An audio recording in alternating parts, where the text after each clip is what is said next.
구글은 현재 전 세계적으로 가장 유명하고 위대한 기업이 되었습니다.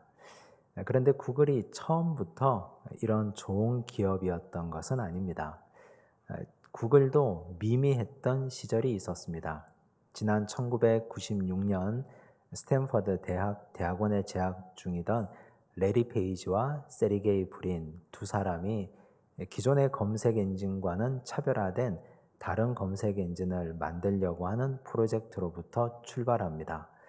1998년 7월에 친구의 착오를 빌려서 정식으로 구글을 출범시켰습니다. 그로부터 23년이 지난 오늘 세계인의 90% 이상이 구글을 검색 엔진으로 사용하고 있습니다. 이뿐만이 아닙니다. 그렇게 검색하는 모든 검색은 빅데이터가 되어서 빅데이터 시장을 선도하고 있고 알파고로 대변되는 AI 시장도 구글이 선점하고 있습니다. 구글은 2006년도에 유튜브를 인수합병해서 날개를 달았고 현재는 전 세계 젊은이들이 가장 일하고 싶은 기업의 1순위가 되었습니다. 그런데 이렇게 구글이 성장하고 또 발전하고 창고에서부터 시작해서 세계적인 인류 기업이 되었지만 그 성장에 뒷그늘도 생기게 마련입니다. 최근에 우리나라 공정거래위원회에서 구글에 2,074억의 과징금을 부과했습니다. 이에 발맞추어서 지난 8월 31일 국회에서는 이른바 구글 갑질 방지법을 통과시켰습니다. 이유는 구글이 스마트폰 마켓 시장에서 과도한 수수료를 책정해서 과도한 이익을 독점한다는 것 때문입니다. 구글은 독과점적 지위를 활용해서 우리나라뿐만 아니라 전 세계 시장에서 과도한 수수료를 챙겨가고 있습니다. 물론 기업의 자유로운 활동을 법으로 규제하는 것이 옳은가 하는 문제는 여전히 논란거리지만 우리나라뿐만 아니라 세계적으로 구글의 이런 행태를 제어해야 한다는 여론이 우세한 것도 현실입니다. 구글의 이런 거대한 독과점적인 폐해가 많은 선량한 사람들에게 피해를 주고 있는 것도 현실이라는 사실입니다. 그걸 돌아보면 23년 전에 창고에서부터 두 사람이 시작했을 때 과연 이런 것을 상상이나 했을까? 그들은 초심을 잃어버린 것은 아닐까 하는 생각을 할 수밖에 없습니다. 사람이 하는 일은 모두가 이렇게 불완전합니다. 거대하게 성장하고 좋은 기업이 되었지만 성장만 보고 앞만 보고 달려온 나머지 결국 이런 폐해를 양산할 수도 있다는 사실입니다. 그러나 하나님의 나라는 그렇지 않습니다. 하나님의 나라도 성장하는 나라입니다. 하나님의 나라도 발전합니다. 그러나 하나님의 나라는 성장하고 발전하기 때문에 누구 하나 상처받지 않습니다.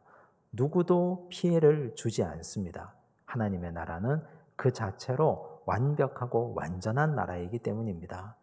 오늘 예수님께서 비유를 통해서 들려주시는 하나님 나라가 하나님 나라의 이 완전성과 하나님 나라의 아름다운 모습을 우리에게 들려줍니다. 31절 말씀을 보시겠습니다. 함께 읽습니다. 또 비유를 들어 이르시되 천국은 마치 사람이 자기 밭에 갖다 심은 겨자씨 한 알 같으니. 비유를 들어 말씀하셨습니다. 천국을 말씀하실 때 천국은 마치라고 설명합니다. 천국은 마치라고 말씀하시는 것은 천국은 누구도 가본 적이 없기 때문에 비유로 설명하겠다는 예수님만의 독특한 설명 방식입니다. 천국은 예수님 이외에는 경험한 사람이 없습니다. 누구도 천국을 경험하지 못했고 그 누구도 천국에 가보지 못했습니다. 가보지 못한 천국을, 누구도 경험하지 못했던 천국을 어떻게 직설적으로 설명할 수 있겠습니까? 비유적으로밖에 설명할 수가 없습니다. 그래서 우리 예수님은 천국을 설명하실 때 혹은 사람들의 지혜가 부족하고 경험이 부족할 때 우리 주님은 사람들의 눈높이에 맞추어서 항상 비유로 설명해 주시곤 하셨습니다.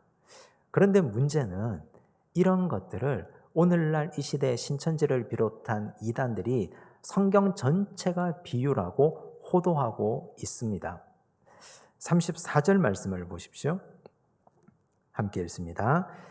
예수께서 이 모든 것을 무리에게 비유로 말씀하시고 비유가 아니면 아무것도 말씀하지 아니하셨으니, 비유가 아니면 아무것도 말씀하지 아니하셨다 하는 이 말씀을 가지고 와서 성경 전체는 비유풀이라고 말씀하고 있습니다. 그들은 그렇게 사람들을 미혹합니다. 이를테면 천지창조, 선악과 사건, 노아 홍수 사건, 예수님의 기적 사건, 이 모든 것들을 전부 다 비유라고 말하는 것입니다. 그런데 놀랍게도 그들이 이렇게 성경 전체를 비유라고 말하는 것은 지성인들에게 먹히고 있고 통하고 있습니다. 왜 그럴까요?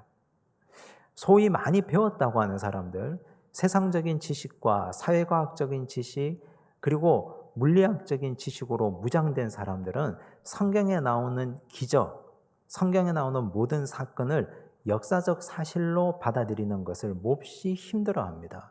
천지창조 이야기, 선악과 이야기, 노아 홍수 이야기, 예수님의 기적 이야기, 이것이 그렇지 않아도 고민이었는데 이 모든 것들이 다 비유라고 말하니 그들은 혹하고 그 비유를 마음 다해서 받아들이는 것입니다. 그래서 오늘 이 시대의 이단들이 그들에게 통하고 먹히고 있다는 사실입니다. 그런데 우리는 알고 있고 우리는 믿고 있습니다. 성경에 기록된 모든 사실은 하나님께서 하신 일이고 예수님께서 이루셨다는 사실입니다. 우리는 이걸 믿음으로 고백하고 하나님께서 이 모든 사실을 이 땅에서 성취시켰다는 사실을 우리는 믿고 있고 알고 있습니다. 다만 예수님께서 성경에서 비유로 말씀하신 것은 사람들이 이해하지 못하는 것, 누구도 가보지 않은 천국을 말씀하실 때 비유로 말씀하실 수밖에 없고, 예수님의 설교를 듣는 사람이 지식이 부족하고 경험이 일천해서 잘 알아듣지 못하고 이해하지 못하면 주님이 그들의 눈높이까지 낮추셔서 설교하시면서 비유를 풀어가신 것입니다. 성경 전체가 비유가 아니라 부분적으로 주님께서 필요에 따라 비유를 설명하신 것입니다.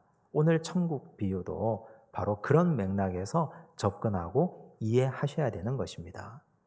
31절 말씀을 다시 한번 보십시오. 함께 읽습니다. 또 비유를 들어 이르시되 천국은 마치 사람이 자기 밭에 갖다 심은 겨자씨 한 알 같으니, 우리 주님이 말씀하시기를 천국은 겨자씨 한 알 같다 말씀하셨습니다. 기왕이면 거대한 건물이라고 비유하시지, 왕이 사는 거대한 왕궁이라고 비유하셨으면 얼마나 좋았을까. 왜 하필 겨자씨, 그것도 가장 작은 한 알이라고 말씀하셨을까. 겨자씨 한 알은 우리 사람 손에 올려놓으면 잘 보이지도 않습니다. 자칫 땅에 떨어뜨리면 찾을 수조차 없습니다. 왜 천국을 위대하고 아름다운 왕궁처럼 거대한 건물로 말씀하지 않고 이렇게 작고 작은 겨자씨 한 알이라고 말씀하셨을까? 건물은 생명이 없습니다. 그 자체로 완벽하고 그 자체로 아름답고 그 자체로 화려하지만 그러나 더 이상 생명이 없기 때문에 성장할 수가 없습니다. 그것이 전부입니다. 처음이자 끝이고 건물 자체는 시간이 지나면 부식되고 무너질 수밖에 없습니다. 하지만 겨자씨는 그렇지 않습니다. 작고 보잘것없고 연약하지만 그 안에 생명이 있습니다. 성장의 가능성이 있다는 뜻입니다. 이것이 천국의 핵심입니다. 천국은 생명이요, 천국은 성장하는 나라입니다. 발전하고 성장하는 것을 우리 주님은 천국의 핵심이라고 말씀하고 싶으셨습니다. 그런데 천국이 성장하면 어디까지 성장하고 어디까지 자랄 수 있느냐? 32절을 보십시오. 함께 읽습니다. 이는 모든 씨보다 작은 것이로되 자란 후에는 풀보다 커서 나무가 되매 공중의 새들이 와서 그 가지에 깃들이느니라. 모든 씨보다 작은데 자라서 큰 나무가 됩니다. 나무가 되면 새들이 와서 그 가지에 깃들이게 된다고 말씀하셨습니다. 여러분, 새들을 한번 생각해 보십시오. 새들이 큰 나무 가지에 와서 둥지를 틉니다. 알을 낳습니다. 그리고 새끼를 부화시키고 새끼를 먹입니다. 어미새가 새끼를 돌보기 위해서 잠시 둥지를 비워야 됩니다. 안전하지 않으면 거기에 집을 짓지 않습니다. 안전하다고 느낄 때, 그리고 이곳에 집을 지어도 새끼들을 잘 보살필 수 있다고 느낄 때, 그때 새들이 둥지를 틀게 됩니다. 그렇다면 천국의 특징은 자라서 성장하고 자기 품을 내어주는 존재가 바로 천국이 된다는 말씀입니다. 성장하기는 했는데, 많이 자라기는 했는데, 큰 나무가 되고 울창한 숲을 이루기는 했는데 자기 품을 내어주지 않고 어떤 새도 거기 와서 평안하게 집을 짓지 못하고 안정감을 느끼지 못한다면 그걸 어떻게 천국이라고 말할 수 있겠습니까? 그러므로 천국은 성장하되 품을 내어주고 타인을 위하여 자신의 모든 것을 다 드릴 수 있는 곳, 그 장소, 그 사람을 바로 우리 주님은 천국이라고 말씀하셨습니다. 이런 기준에 의해서 우리 자신을 한번 대입해 보시기 바랍니다. 나는 과연 천국의 삶을 살고 있는가? 첫 번째, 나는 성장하고 있는가? 여기서 성장이라는 것은 키가 자라고 몸이 자라는 것을 말하지 않습니다. 키와 몸은 잘 먹고 잘 자고 운동 열심히 하면 건강에 특별한 문제가 없으면 성장하고 몸집이 불어나게 되어 있습니다. 사회생활 열심히 하면 키의 성장이 멈춘 이후에는 재산도 불어나고 돈을 열심히 모으면 집도 넓혀갈 수 있습니다. 과연 그걸 진정한 의미에서 성장이라고 말할 수 있는가? 두 번째 우리가 살펴봐야 될 것은, 그렇다면 정말 성장한 것은 무엇을 기준으로 성장했다고 말하는가? 참된 성장은 성장한 이후에 내 품을 타인을 위해서 마음껏 내어줄 수 있는가? 이 기준을 한번 살펴보셔야 됩니다. 사람이 나이가 들었는데 부모가 되고 할아버지 할머니가 되었는데 자식에게 기댈 수 있을 만한 언덕이 되셔야 되는데, 과연 나는 사람들에게 편안함을 제공하는 큰 나무가 되었는가? 사회생활하면서 만났던 많은 사람들이 인생의 파도를 만나고 큰 어려움을 만났을 때 가장 먼저 생각나는 사람이 나라는 존재인가? 와서 상의하고 싶고 한 번 울고 싶고, 내가 인생에 어려움이 있는데, 이런 문제가 있는데 어떻게 하면 좋겠습니까? 한 번 식사라도 나누고 차라도 나누고 싶은 존재인가? 그러면 우리는 천국의 삶을 살아오고 이룬 사람임에 틀림없습니다.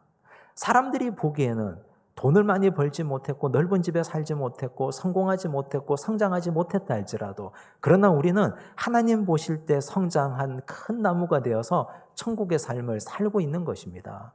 여러분은 어떻습니까?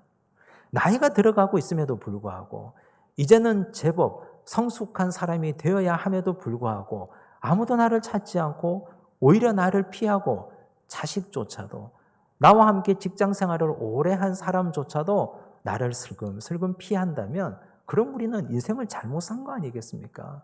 내 품을 과감하게 타인을 위해서 내어주고 내 인생과 내 존재를 내어주어서 나라는 큰 나무에 사람들이 둥지를 짓고 살 수 없도록 만든 것 아니겠습니까? 무언가 우리가 잘못 살아왔다는 것입니다. 교회는 어떻습니까? 그 기준에 의해서 교회를 보시면 천국 같은 교회는 어떤 곳입니까? 성장하는 교회 아닙니까? 수적인 성장이 교회 성장의 전부라 말할 수 있겠습니까? 숫자가 성장하고 교회 건물이 커지고 땅이 넓어진다고 과연 진정한 성장이라고 말할 수 있겠는가? 교회 공동체에 오시는 성도들이 이 교회에서 예배드리면서 마음의 기쁨과 평안을 느껴야 됩니다. 여기에 자리를 잡고 이곳에 뿌리를 내릴 수 있도록, 여기에서 정말 영적인 양식을 먹을 수 있도록 나는 이곳이 참 행복하고 편안하다 느낄 수 있어야 됩니다. 그 교회가 천국 같은 교회입니다. 불편하고 불안정하고 뭔가 이곳에는 안정감을 느낄 수 없다고 느끼면 그건 교회가 어디론가 잘못 가고 있다는 증거일 것입니다. 여러분, 우리 교회는 어떤 교회입니까? 개인이나 공동체나 교회나 우리 예수님이 말씀하신 것처럼 성장해서 좋은 나무가 되고 품을 내어주고 거기에 사람들이 거할 수 있고 누구나 와서 함께 쉬어갈 수 있는 그런 사람이 되고 그런 공동체를 세워가시면 우리는 지금 천국의 삶을 사는 것입니다. 성경에도 보면 이런 천국의 삶을 살아간 사람들이 굉장히 많습니다. 하나님께서 요셉이라는 한 사람을 이집트의 한 겨자씨로 심었습니다. 요셉이라는 겨자씨가 이집트에서 성장하고 자라면서 얼마나 많은 환난을 겪었습니까? 노예로 살았습니다. 죄수로 살았습니다. 그런데 꿋꿋이 견뎌서 큰 나무가 되었습니다. 좋은 나무가 되었습니다. 요셉이라는 큰 나무에 이집트의 황제 파라오도 둥지를 틀고 집을 지었습니다. 이집트 수많은 사람들이 요셉이라는 큰 나무 아래에서 기근을 피했습니다. 이집트의 수많은 사람들이 거기에서 생명을 얻었습니다. 형제들조차. 요셉을 시기에서 팔아버린 형제들조차 요셉은 용서했습니다. 자기 나무 그늘 아래 형제들을 다 모았습니다. 아버지부터 형제 일가 친지까지 이집트로 다 모셔서 그곳에서 여생을 행복하고 편안하게 보낼 수 있도록 자신의 품을 아낌없이 내어주었습니다. 누구도 배척하지 않았습니다. 모든 사람들을 다 모아놓은 큰 나무가 되었습니다. 그러므로 우리는 요셉을 천국이라고 말할 수 있습니다. 예수님이 말씀하셨기 때문에 자라서 큰 나무가 되어서 새들이 그 가지에 깃들이게 되면 바로 천국이라고 말씀하셨기 때문에 요셉은 바로 그 자체로 천국입니다. 하나님께서는 모세라는 한 겨자씨를 이집트 왕궁에 심었습니다. 40년 동안 이집트 왕자로 공주의 아들로 길렀습니다. 시간이 되자 그 나무를 뽑아서 미디안 광야에 옮겨 심었습니다. 미디안 광야에서 가정 고난을 겪으면서 80까지 살았습니다. 이제 하나님은 그 나무를 큰 나무가 되게 하시고 이스라엘 백성들의 출애굽 여정을 이끌어가게 하셨습니다. 사실 모세는 사람들이 볼 때는 실패한 사람입니다.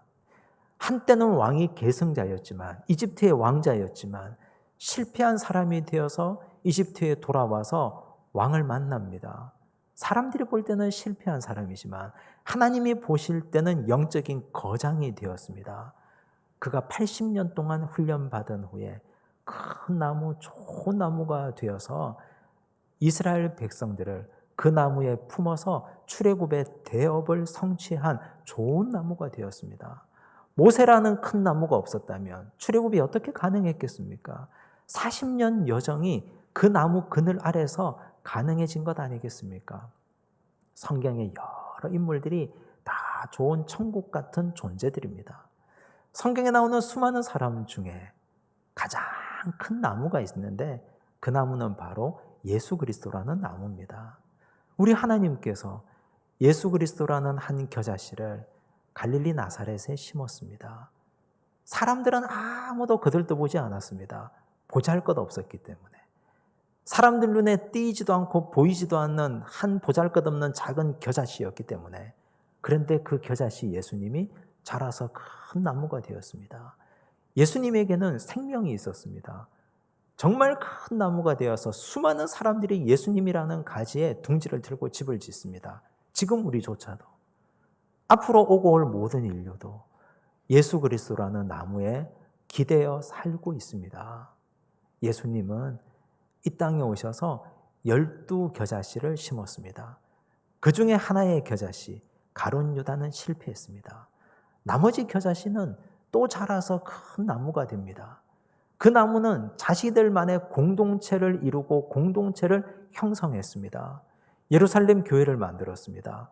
베드로와 야고보와 요한은 그 교회 공동체의 지도자가 되었습니다. 그 교회에 수많은 사람들이 모여서 둥지를 틉니다. 예수님도 그렇게 겨자씨를 심었습니다. 여러분은 어떤 인생을 살고 계십니까? 나는 과연 천국의 인생을 살고 있는가? 나이가 들어가고 시간이 점점 가고 있는데 과연 나는 내 품을 아낌없이 내어주는 천국 같은 인생을 살아가고 있는가? 사람들은 나를 편하게 생각하고 나라는 이 넓은 품에 둥지를 틀고자 하고 있는가? 우리 스스로를 돌이키고 천국 같은 인생을 제대로 살아가시는 하나님의 백성 되시기를 간절히 바랍니다. 33절 말씀을 보십시오. 함께 읽습니다. 또 비유로 말씀하시되 천국은 마치 여자가 가루 서말 속에 갖다 넣어 전부 부풀게 한 누룩과 같으니라. 우리 예수님이 또 천국을 마치라고 설명하시고 천국은 마치 누룩 같다 말씀하셨습니다. 누룩은 겨자씨와 비교해 보면 더할 나위 없이 더 작고 미미한 존재입니다. 겨자씨는 겨자씨 하나로도 가치가 있습니다. 그런데 누룩은 그 하나로는 가치가 없습니다. 존재감이 없습니다. 누룩은 어떤 것에 들어가서 부풀게 해서 빵이 되게 할 때 그때 존재 가치가 있는 것입니다.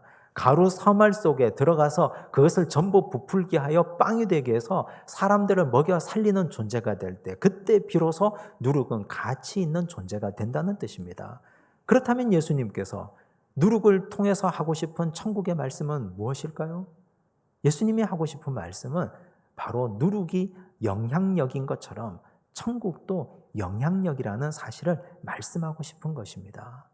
천국은 누룩이 빵을 만드는 영향력이 된 것처럼 천국도 선한 영향력, 좋은 영향력을 끼친다는 사실을 주님은 설교하신 것입니다. 그런데 복음서 곳곳에 보면 누룩에 대해서 나쁜 영향력을 말하는 것도 많이 있습니다. 악한 영향력의 누룩을 주님도 여러 번 언급하셨습니다. 마태복음 16장 6절 말씀을 보시겠습니다. 함께 읽습니다. 예수께서 이르시되 삼가 바리새인과 사두개인들의 누룩을 주의하라 하시니, 여기서는 바리새인과 사두개인의 누룩을 주의하라 하셨습니다. 마가복음 8장 15절 말씀을 보시겠습니다. 함께 읽습니다. 예수께서 경고하여 이르시되 삼가 바리새인들의 누룩과 헤롯의 누룩을 주의하라 하시니, 여기서는 바리새인들의 누룩과 헤롯의 누룩을 주의하라 하셨습니다. 누룩이라고 다 같은 누룩이 아닙니다. 악한 누룩도 있습니다. 우선 바리새인의 누룩은 어떤 누룩입니까? 한마디로 말하면 위선의 누룩입니다. 바리새인들은 겉과 속이 다른 위선자들입니다. 길거리, 사거리, 어귀에 나와서 손을 높이 들고 기도합니다. 자신의 경건함을 사람들에게 보이기 위해서 그렇습니다. 금식합니다. 금식할 때 머리를 풀고 세수도 하지 않습니다. 일부러 초췌하게 보입니다. 내가 지금 금식하고 있다는 걸 사람들에게 보여주는 것입니다. 바리새인들은 율법을 철저하게 지킵니다. 하지만 이 율법을 지키는 것이 정말 말씀을 사랑해서가 아니라 자신의 경건함을 나타내서 출세의 도구로 이용하기 위함입니다. 그래서 그들은 겉과 속이 다릅니다. 예수님께서 말씀하셨습니다. 회칠한 무덤 같은 자라고. 그들은 실제로는 돈을 좋아하고 권력을 좋아하면서 사실은 속은 그러면서 겉으로는 경건한 척하고 사는 위선자들입니다. 바리새인의 누룩은 바로 위선의 누룩입니다. 사두개인들은 현실주의자들입니다. 그들은 부활을 믿지 않습니다. 현세주의적인 자들입니다. 이 땅에서 잘 먹고 잘 사는 것, 이 땅에서 돈 많이 벌고 이 땅에서 성공하는 것을 최고의 가치로 여깁니다. 어떻게 하면 이 땅에서 더 누리고 살까? 어떻게 하면 이 땅에서 더 가지고 살까? 그래서 그들은 항상 현실적인 문제에 탐닉합니다. 사두개인의 누룩은 현세주의적인 누룩입니다. 헤롯의 누룩은 무엇입니까? 헤롯은 권력지향적입니다. 예수님이 이 땅에 오셨을 때 동방박사들이 헤롯을 찾아갔습니다. 헤롯이 깜짝 놀랐습니다. 내가 팔레스타인의 주인인데 어디서 왕이 나셨다는 말인가? 헤롯은 왕이 났다고 추정되는 그 지역의 2세 미만의 아이들을 다 학살했습니다. 영아 살해 명령을 내렸습니다. 그리스도를 죽이기 위해서. 자신의 권력을 위해서라면 사람을 함부로 죽이는, 갓 태어난 어린아이도 함부로 죽이는 무서운 사람이 헤롯입니다. 그의 아들 헤롯은 자신에게 참된 말, 바른 말을 하는 세례 요한의 목을 베었습니다. 권력 유지를 위해서는 사람을 살해하고 죽이는 일도 서슴지 않는 무서운 사람이 헤롯입니다. 헤롯의 누룩은 권력을 사랑하는 권력지향적인 누룩입니다. 세상의 사람들은 자기가 원하건 원하지 않건 영향력을 주는 존재로 살아갑니다. 부모는 자녀들에게 영향력을 줄 수밖에 없습니다. 말이나 행동이나 눈빛이나 사소한 식습관이나 모든 것이 자녀들에게 고스란히 그대로 흘러갑니다. 학교 교사들의 영향력, 학생들에게 그대로 흘러갑니다. 목회자의 영향력, 성도들에게 영향을 줄 수밖에 없습니다. 정치 지도자, 국민들에게 영향을 줄 수밖에 없지 않습니까? 그래서 좋은 지도자를 뽑아야 되는 것입니다. 모든 사람들은 내가 원컨 원하지 않건 간에 영향력을 주는 존재입니다. 그런데 우리는 한 번도 생각한 적이 없습니다. 나는 과연 좋은 영향을 주는 누룩인가? 나도 바리새인처럼, 나도 사두개인처럼, 나도 헤롯처럼 악한 영향력을 주는 누룩인가? 여러분은 어느 쪽이십니까? 우리는 어떤 누룩이 되어가고 있습니까? 그건 열매를 보면 알 수 있습니다. 나와 밀접하게 관계를 맺고 살아가는 사람들이 빵이 되어서 타인을 먹여 살리는 좋은 생명을 살리는 사람이 된다면 나는 선한 영향력을 끼친 좋은 누룩이었습니다. 하지만 나와 함께 오랜 기간을 보낸 사람이 바리새인처럼 사두개인처럼 헤롯처럼 이렇게 변해가고 있다면 우리는 악한 영향력을 끼친 악한 누룩일 수밖에 없습니다. 우리 예수님께서 천국을 일으켜 말씀하시기를 천국은 영향력이라고 말씀합니다. 오늘 우리가 악한 영향력의 존재가 되지 마시고 선한 영향을 계속해서 끼쳐가는 하나님의 백성이 되시기를 간절히 바랍니다. 예수님께서 겨자씨와 누룩을 말씀하셨는데 이 두 가지의 공통점이 있습니다. 31절을 보십시오. 함께 읽습니다. 또 비유를 들어 이르시되 천국은 마치 사람이 자기 밭에 갖다 심은 겨자씨 한 알 같으니 33절도 읽습니다. 또 비유로 말씀하시되 천국은 마치 여자가 가루 서말 속에 갖다 넣어 전부 부풀게 한 누룩과 같으니라. 발견하셨습니까? 공통점은 갖다 심은, 갖다 넣은. 누군가가 겨자씨를 심어야 씨가 자라서 나무가 될 것 아닙니까? 누군가가 갖다 넣어야 가루가 전부 부풀어 올라서 빵이 될 것 아닙니까? 아무도 하지 않는다면, 누구도 겨자씨를 심지 않는다면 씨는 씨대로 있고 땅은 땅대로 있을 것입니다. 누군가가 가루 서말 속에 누룩을 넣어주지 않는다면 가루는 가루 그대로 있고 누룩은 누룩 그대로 있을 것입니다. 누군가가 수고해서 천국을 이루어 가라는 말씀입니다. 우리는 생각하기를 천국은 내가 이 땅을 떠나서 죽어서만 가는 고정불변의 나라라고 생각했습니다. 하지만 예수님은 천국의 개념을 확장시켜 주셨습니다. 이 땅에서 우리가 수고하고 이 땅에서 우리가 심고 우리가 갖다 넣으면 이 땅에서 천국을 이룰 수 있다고 말씀해 주셨습니다. 이건 오늘 우리의 사명입니다. 씨를 심은 자는 심는 것으로 그치면 안 됩니다. 씨가 잘 자랄 수 있도록 수고해야 됩니다. 물을 주고 김을 메고 가꾸는 수고와 견디고 훈련하고 수고해서 좋은 나무를 일구어 가셔야 됩니다. 가루 서말 속에 누룩을 넣은 사람은 누룩을 넣고 끝내면 안 됩니다. 빵을 반죽하고 빵을 만들어 가야 됩니다. 그리고 만들어진 빵을 이웃에게 나누어 주셔야 됩니다. 그것이 오늘 우리의 사명입니다. 여러분은 그 사명을 감당하고 계십니까?